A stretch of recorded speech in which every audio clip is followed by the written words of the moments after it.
대한민국은 이번 APEC의 의장국으로서 아시아 태평양의 정상들을 환대했고 또 경주는 연결과 혁신, 번영이라는 3대 가치를 발신하는 역사적인 장이 되었습니다. 미국과는 동맹을 더욱 굳건히 하면서 양국의 동반 성장을 위한 경제 협력을 더욱 강화하는 성과를 얻었습니다. 중국과는 민생과 경제 분야에서 상호 협력을 진전시키고 실리를 꼼꼼히 지키는 등 첫 상견례를 잘 마친 것 같습니다. 자, 이번 APEC의 성공은 국민 여러분의 힘과 뜻이 한데 모아졌기 때문에 가능했던 일이라고 생각을 합니다. 그 와중에 국민의힘은 협조는커녕 헐뜯기에 매우 바쁜 모양입니다. 칭찬할 거라 기대는 안 했지만 헐뜯더라도 본인들이 무슨 말을 했는지 이 메시지를 정리하면서 헐뜯어야 할 텐데 그러하지 못해 보입니다. 미국과 관세 협상 관련해서는 관세율 15%를 지키지 못한다면 잘못된 협상이다라고 압박을 하더니 상호 관세율이 진짜 15%로 결정되자 돌연 13%까지 낮췄어야 했다라고 논평을 합니다. 진짜로 해내니까 많이 놀라셨죠? 윤석열만 봐왔던 여러분을 저는 이해합니다. 특히 한중 정상회담이 빈수레 회담이라고 억지로 평가절하하면서 중국을 자극했다라고 지적을 했습니다.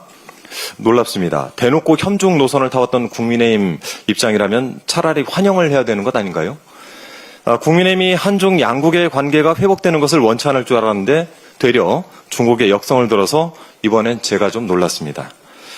중국을 자극해서 양국 간 관계를 경색시키는 것은 내란 속의 윤석열과 국민의힘 그리고 극우 세력이었다는 점 분명히 해둡니다.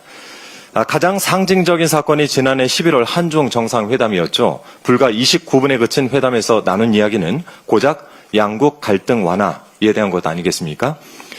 이번 회담을 계기로 이재명 정부가 양국 간 관계를 회복하기 위한 마중물을 충분히 부었는데 국민의힘은 온갖 민감한 사안들에 대한 당장의 성과가 없다라면서 찬물을 끼얹었습니다.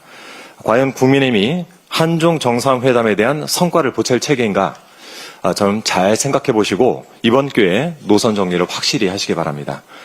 우리나라의 GPU 26만 장을 우선 공급하겠다라는 낭보를 발표한 엔비디아는 기적이 계속되는 한국이라고 극찬을 하면서 협력의 뜻을 전해왔습니다. 우리 국익을 최우선으로 하는 이재명 정부의 실용 외교가 더욱 빛을 발할 수 있도록 민주당도 힘껏 뒷받침하도록 하겠습니다. 지난 금요일 대장동 일당에 대한 1심 판결이 있었죠. 이날 법정에선 5명 모두 실형을 선고받고 법정 구속되었습니다. 이 과정에서 법원은 이재명 당시 성남시장과 대장동 일당이 전혀 무관하다는 점을 공식적으로 확인해 주었습니다. 당시 성남시장은 유동규 정지상 등과 민간업자의 유착관계가 어느 정도 형성됐는지 모르는 상황이었다라고 인정을 한 것입니다. 이재명 대통령에 대해서 업무상 배임 혐의를 묻는다는 것 자체가 어불성설이 된 상황이 됐죠. 이 판결이 나오자마자 국민의힘은 대통령에 대한 재판을 재개하라면서 또 억지를 부리고 있습니다. 일각에서는 민주당 주장대로라면 어차피 무죄일 텐데 재판을 받아서 무죄를 입증하라라고 하더군요. 좀 어이가 없습니다. 우리 국민의힘 의원들도 의혹 제기되는 모든 사안에 대해서 이렇게 좀 대응을 했으면 좋겠습니다. 어차피 무죄들 주장하고 계시니까 법원에 가서 재판받고 무죄를 입증해 보시기 바랍니다.